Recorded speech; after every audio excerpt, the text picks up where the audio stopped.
Bonsoir Monsieur Giraudier. Bonsoir. Merci beaucoup d'être avec nous sur le plateau de Bonsoir le Gard. Merci à vous de m'avoir invité. Un plateau qui a bien changé et avec beaucoup plus de monde autour de la table. Quelqu'un que vous connaissez bien, je crois, qui est en face de vous, c'est Corentin Corgé, notre journaliste. Bonsoir Corentin. Bonsoir à tous. Soukaina Benjafar est avec nous également. Bonsoir Soukaina. Bonsoir Abdel, bonsoir Monsieur Giraudier, bonsoir à tous. Tout va bien depuis la semaine dernière, Soukaina? Ça va très bien, merci beaucoup. Parfait. Et en face, c'est Jean-Baptiste Jouve pour les Républicains. Bonsoir Jean-Baptiste. Bonsoir Abdel, bonsoir Monsieur Giraudier, bonsoir tout le monde. Bon, il n'est pas trop fatigué Jean-Baptiste? Ça court partout là pour les régionales. Là.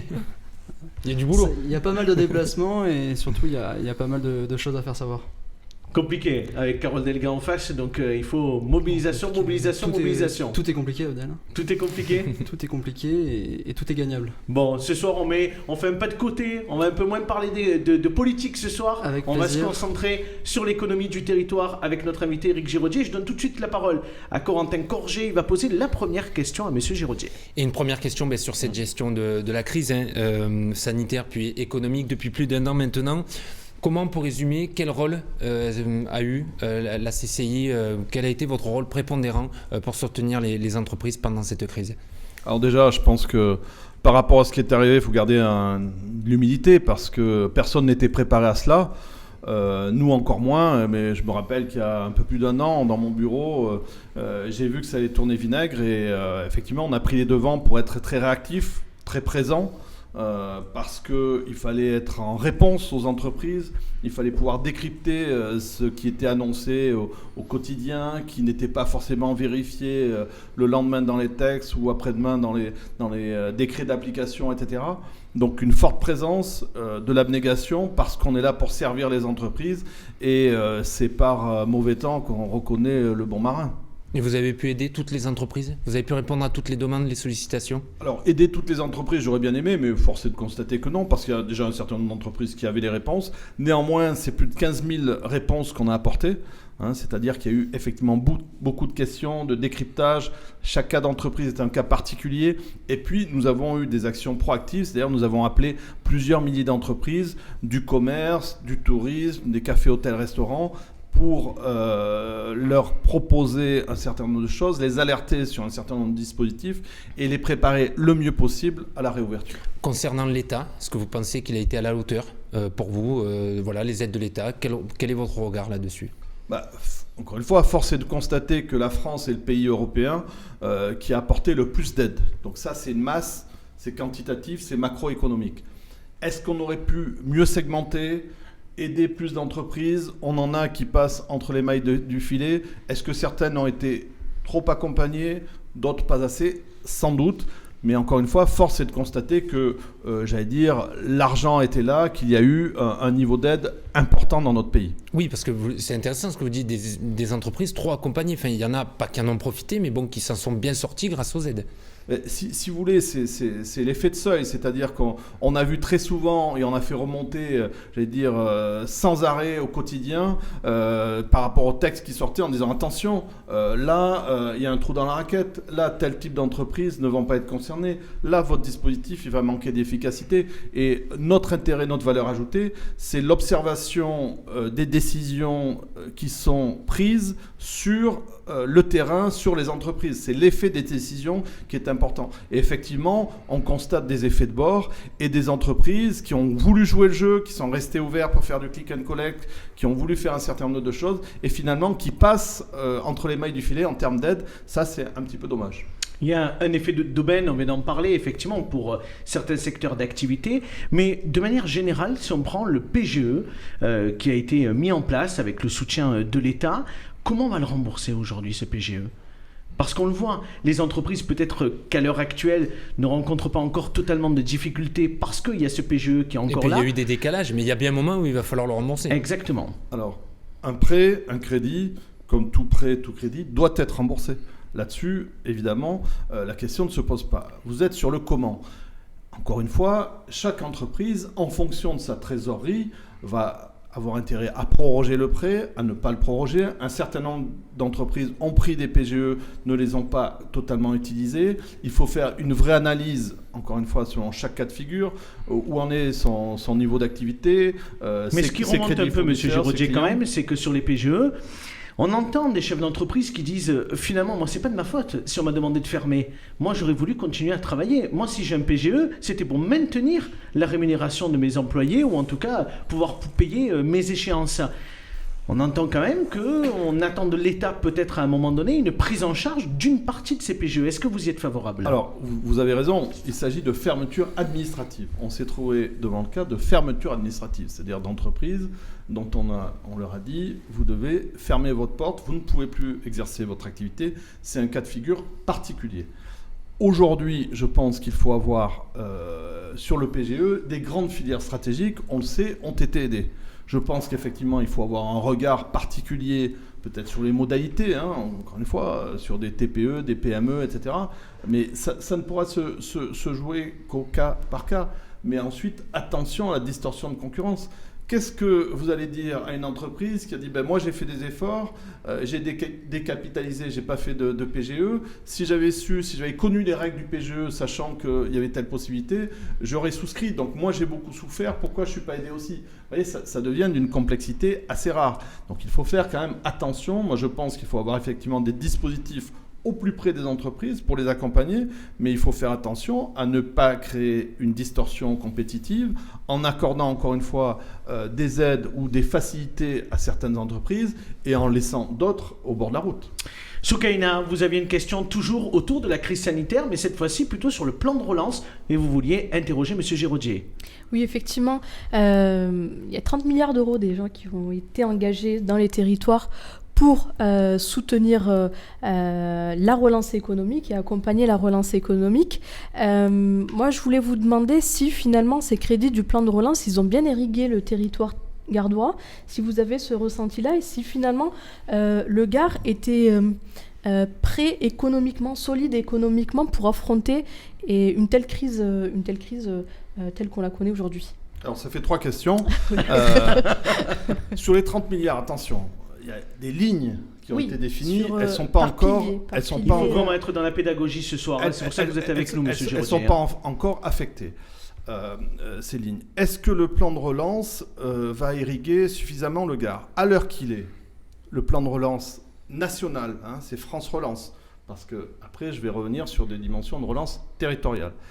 France Relance, si vous voulez, aujourd'hui, le Gard se trouve être le 3e département d'Occitanie sur les inscriptions et sur les bénéfices de plan de relance. Je pense à l'entreprise Sherco, mais c'est une entreprise qui avait déjà un projet, qui a été très réactive, et c'est très intelligent comme démarche, parce qu'effectivement, on réindustrialise, on rapatrie des lignes, on va faire des boîtes de vitesse ici qui vont venir dans les motos Sherco. On relocalise. Voilà, ça c'est de l'intelligence.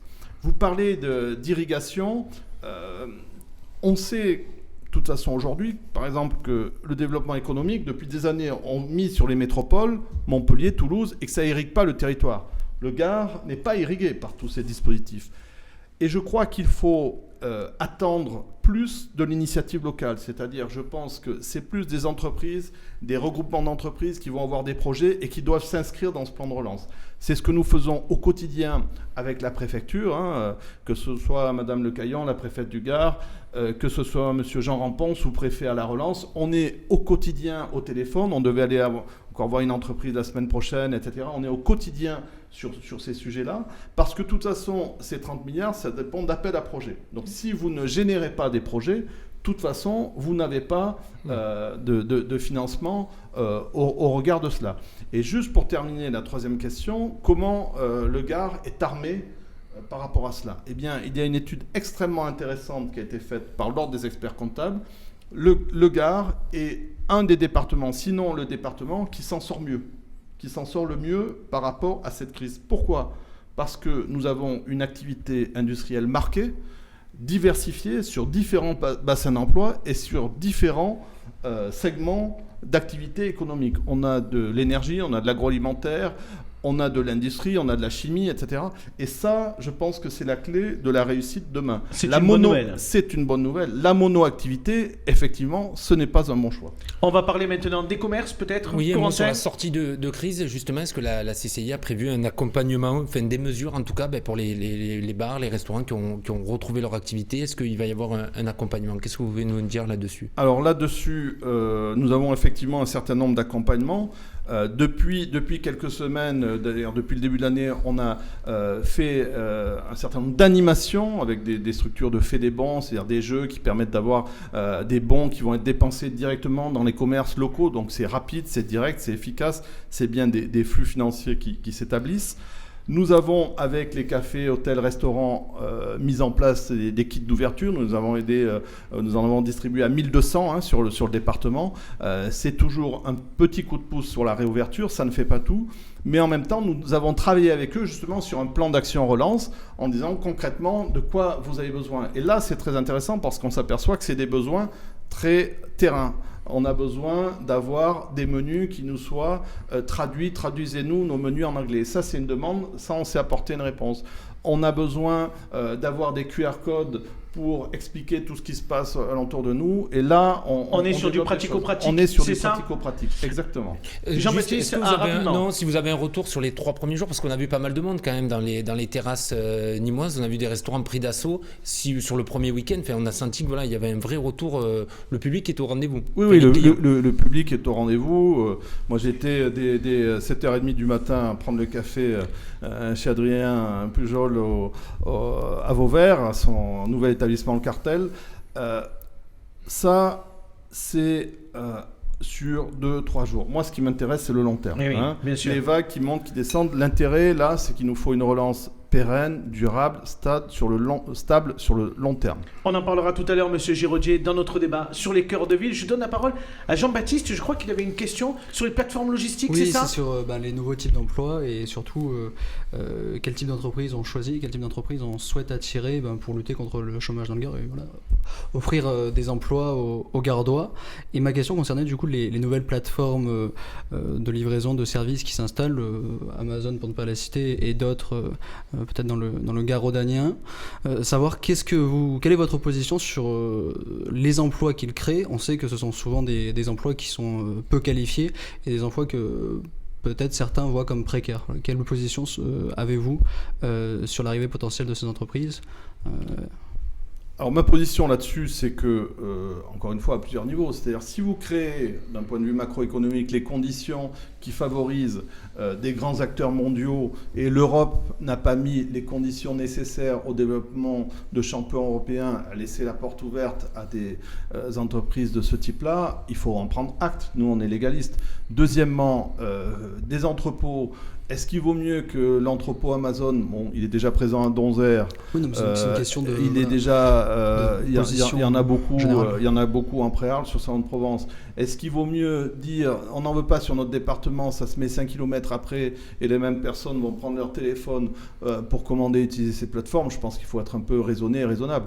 Après, là où je vous rejoins tout à fait, c'est qu'il ne faut pas être mono-activité et miser toute une économie sur uniquement effectivement des plateformes logistiques qui vont peut-être créer peu d'emplois, des emplois peu qualifiés et en plus des emplois qui demain vont être robotisables. C'est-à-dire qu'avec, encore une fois, l'évolution du digital, demain on a un certain nombre d'opérations qui vont être faites dans ces entrepôts qui malheureusement ne seront plus faits. Mais ça paraît impossible de s'en priver, c'est ce que vous voulez dire aussi. Non, mais la question de s'en priver, c'est que la Terre est ronde. La Terre tourne, c'est une réalité économique. Donc on ne va pas s'en priver.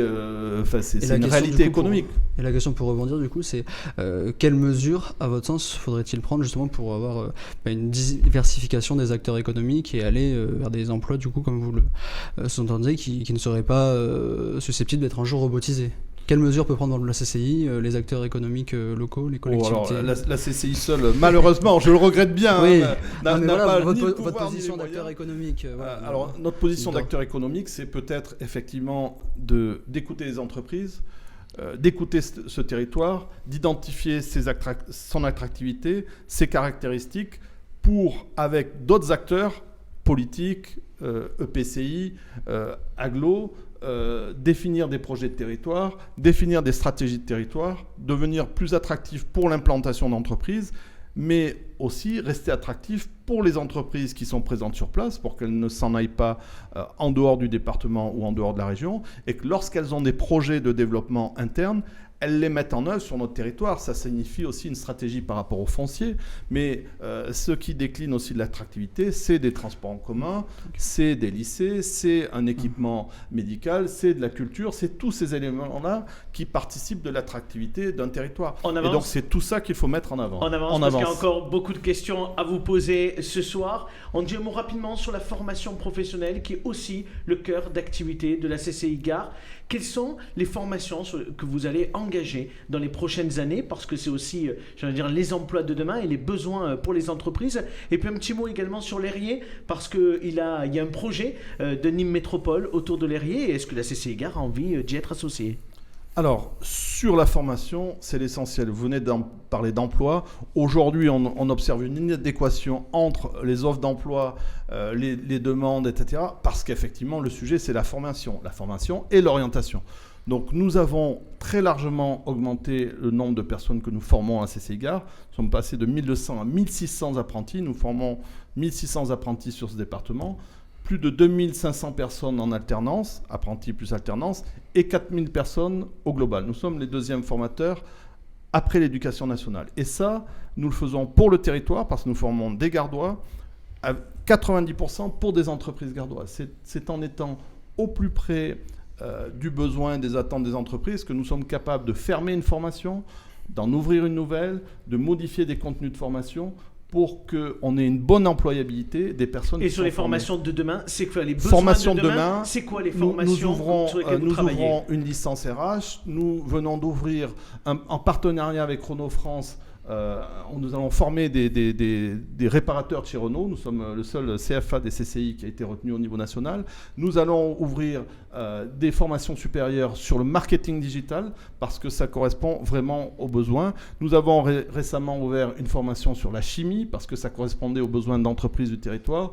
Et donc, nous allons continuer sur cet axe-là. Je crois que Soukaina avait une question qui touchait finalement un peu la réponse que vous avez faite sur l'apprentissage. Vous avez un peu répondu, mais sur la question de l'apprentissage, effectivement, les CMA et les chambres de métiers de l'artisanat, les chambres de métiers de l'artisanat et les organisations représentatives des métiers de l'artisanat, elles se sont emparées un peu de la question, enfin elles se sont vraiment emparées de la question de l'apprentissage. Est-ce que la CCI, les CCI, de manière générale, elles gagneraient pas en visibilité, justement à se réinvestir ce terrain-là et à soutenir justement la question de la formation des jeunes. Mais bon, vous y avez répondu, mais par rapport effectivement au travail que font les CMA sur ce terrain-là, est-ce que vous, comment vous agissez pour renforcer cette visibilité, votre action ? Vous savez combien d'apprentis forment la CMA dans le Gard ? Alors, j'ai pas le chiffre exact. Bon. C'est beaucoup plus faible que les 1600. Mais c'est vrai que c'est l'essence en fait de leur de leur action et de leur. Nous, si vous voulez, c'est l'apprentissage, l'alternance, c'est la clé pour toutes les entreprises, pas uniquement pour les entreprises artisanales, pour le commerce, pour les grandes entreprises. Aujourd'hui, en 4 ans, on est passé de 1200 à 1600. D'accord ? Nous sommes les premiers sur le Gard en termes d'apprentissage. D'accord ? C'est des choix, c'est des investissements forts. Nous avons totalement rationalisé ça, puisqu'on perdait des millions. On perdait des millions quand on est arrivé sur l'apprentissage. On formait 1200 personnes, on perdait beaucoup d'argent. Et avec les élus qui nous accompagnent, avec les collaborateurs, on a complètement rationalisé ça. On a augmenté notre offre. Nous sommes passés aujourd'hui à plus de 1600 apprentis. Nous sommes une des premières chambres d'Occitanie en termes d'apprentissage. Et globalement, au niveau national et régional, les CCI sont extrêmement présents sur le champ de l'apprentissage. L'apprentissage, ça concerne toutes les entreprises. Encore une fois, je vous donne un exemple. En Suisse, quel que soit votre segment d'activité ou même votre niveau hiérarchique dans l'entreprise, y compris les DG, les PDG, etc., sont passés par de l'apprentissage. Moi, je ne segmente pas l'apprentissage à une partie ou à une typologie d'entreprise. Jean-Baptiste, votre question, je crois qu'elle portait sur l'aide à l'insertion. Elle portait sur l'aide à l'insertion et elle portait aussi sur les perspectives qu'on peut offrir aux futurs arrivants sur le marché du travail, à savoir les jeunes diplômés ou les jeunes tout court, les nouveaux majeurs, les nouveaux actifs. Est-ce que par exemple vous seriez favorable à des dispositifs, alors ça c'est le national qui décide, des dispositifs spécifiques d'aide en faveur des jeunes? On sait qu'en général les gouvernements sont assez réfractaires à ce genre de mesures, voilà, vu le passé en question. Est-ce que vous seriez favorable à ce type de mesures, ou est-ce que vous pensez que c'est par exemple la région qui peut être l'acteur central de cette question d'insertion? Alors moi, j'y suis bien entendu particulièrement favorable. Un dispositif spécifique. Et nous organisons un certain nombre d'actions pour ce public spécifique. Qu'on appelle en RH les outsiders. Il y a les insiders, les outsiders, ceux qui sont dehors, qui ont du mal à rentrer dans le cadre de l'entreprise. Pourquoi on a ces difficultés? Mais parce qu'on a des réglementations au niveau national qui sont trop compliquées pour les entreprises. Les entreprises sont demanderesses de cela. Bien entendu que moi, tous les chefs d'entreprise que je rencontre, ils sont pour ce type de démarche. Sauf que, encore une fois, et quand je parle d'alternance, d'apprentissage, c'est quoi sinon des moyens j'allais dire, d'acquérir une culture d'entreprise, de faire rentrer des jeunes dans l'entreprise pour de l'alternance, pour des stages, etc. Et ça, c'est le meilleur levier pour les insérer, pour les faire progresser dans l'entreprise. Aujourd'hui, des parcours de formation où vous faites 2, 4, 6, 7 ans sans jamais mettre un pied dans l'entreprise, qu'au bout de 7 ans, vous avez des diplômes qui sont des savoirs, mais qui ne sont pas des savoir-faire, qui ne sont pas des expériences, si vous n'avez pas de connaissance du fonctionnement d'une culture d'une entreprise, effectivement, c'est plus compliqué. Donc là, il y a toute une réflexion à avoir qui dépend aussi de l'éducation nationale, qui dépend de l'orientation, de la représentation des métiers. Mais aujourd'hui, les entreprises sont là, j'entends une cloche, ça ne doit pas être pour moi. Si c'est pour vous, c'est pour dire qu'on arrive au bout de l'interview. Mais on a encore 2 questions très rapidement. Et simplement pour compléter, ça irait, je pense, de pair avec une flexibilité du droit du travail. Ce genre de mesure. Oui, c'est même pas de la flexibilité. Je veux dire, on pourrait faciliter ça sans amener de flexibilité dans le droit du travail. Il faut juste enlever des contraintes. C'est pas tout à fait la même chose. 2 petites questions rapides pour terminer. La maison des entreprises. Oui, super projet. Mais c'est sur c'est pas le mien, c'est le projet de toutes les entreprises du Gard. On en est où? C'est parfaitement sur les rails. C'est un projet qui a été déjà validé de longue date, et le dépôt du permis de construire sera fait là, je pense, au mois de juillet. Et l'ouverture, c'est quand? C'est dans 3 ans, 2 ans? Alors, la livraison des locaux, ça va être fin 2023, début 2024, puisqu'après, vous avez un certain nombre d'étapes. On connaît les délais de construction, mais vous avez des délais de gestion de projet, des recours éventuellement sur les gestions des dossiers administratifs qui peuvent varier de 4 à 6 mois, la réalisation de ce super bâtiment qui sera totalement énergie positive. D'ici là, à l'automne, il y aura le renouvellement des élus à la CCI. Est-ce que vous serez candidat? Alors aujourd'hui, je suis candidat pour aider les entreprises dans le cadre du plan de relance, et c'est le seul sujet qui m'occupe, et j'y passe 12 heures par jour. Mais ça va continuer, c'est à long terme, ça. Le jour où je serai sur une autre actualité, bien entendu, vous serez les premiers informés. On dit, M. Giraudier, que vous pourriez renoncer peut-être. Vous avez vraiment envie d'y aller? Ou vous posez encore la question? Je vous ai répondu. Moi, je suis là tous les matins. Je travaille tous les jours pour cette chambre de commerce. Vous avez envie de continuer, bien évidemment. Et vous, sur la maison des entreprises, je présume que vous avez envie de l'inaugurer quand même. C'est un projet qui vous est cher. Moi, vous savez, ça fait plus de 20 ans que j'ai des mandats, que je suis investi pour l'entreprise, pour l'intérêt général. Là, on est vraiment sur ce sujet du plan de relance, vous l'avez vu, c'est vraiment le sujet du jour. Et je pense que ne pas se concentrer là-dessus, parce que c'est là que nous attendent les entreprises, ça serait une erreur. Merci beaucoup d'avoir répondu à nos questions.